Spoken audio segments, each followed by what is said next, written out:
ದೇಶ ವಿಭಜನೆಯ ಸಂದರ್ಭದಲ್ಲಿ ಲಕ್ಷಾಂತರ ಜನರು ಅನುಭವಿಸಿದಂತಹ ಅಪಾರ ನೋವು, ಸಂಕಷ್ಟ, ಸ್ಥಳಾಂತರ ಮತ್ತು ಜೀವಹಾನಿ ಸ್ಮರಿಸುವ ಸಲುವಾಗಿ ವಿಭಜನೆಯ ಕರಾಳತೆಯ ಸ್ಮರಣಾ ದಿನವನ್ನು ನೈಋತ್ಯ ರೈಲ್ವೆ ಮೈಸೂರು ವಿಭಾಗದಿಂದ ಇಲ್ಲಿನ ರೈಲು ನಿಲ್ದಾಣದಲ್ಲಿ ಆಚರಿಸಲಾಯಿತು.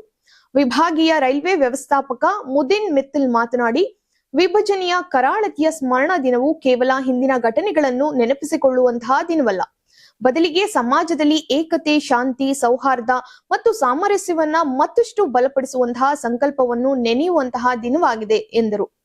ಹಿಂದಿನ ಕಾಲದ ನೋವು, ತ್ಯಾಗ ಮತ್ತು ಸಂಕಷ್ಟಗಳನ್ನು ಸ್ಮರಿಸುವ ಮೂಲಕ ಭವಿಷ್ಯದಲ್ಲಿ ಇಂತಹ ವಿಭಜನೆಗಳು ಮತ್ತು ಸಾಮಾಜಿಕ ಖಿನ್ನತೆಗಳನ್ನು ದೂರವಿಟ್ಟು ಒಗ್ಗಟ್ಟಿನ ಹಾಗೂ ಸಾಮರಸ್ಯದ ಸಮಾಜವನ್ನು ನಿರ್ಮಿಸುವಂತಹ ಜವಾಬ್ದಾರಿಯನ್ನ ಪ್ರತಿಯೊಬ್ಬರೂ ನಿರ್ವಹಿಸಬೇಕು ಅಂತ ತಿಳಿಸಿದರು. ಇದೇ ವೇಳೆ ಅಪರೂಪದ ಛಾಯಾಚಿತ್ರಗಳ ಪ್ರದರ್ಶನ ಕೂಡ ನಡೆಯಿತು. ಹೆಚ್ಚುವರಿ ವಿಭಾಗೀಯ ರೈಲ್ವೆ ವ್ಯವಸ್ಥಾಪಕ ಶಮ್ಮಾಸ್ ಹಮೀದ್, ರೈಲ್ವೆ ಅಧಿಕಾರಿಗಳು, ಸಿಬ್ಬಂದಿ ಹಾಗೂ ಪ್ರಯಾಣಿಕರು ಉಪಸ್ಥಿತರಿದ್ದರು.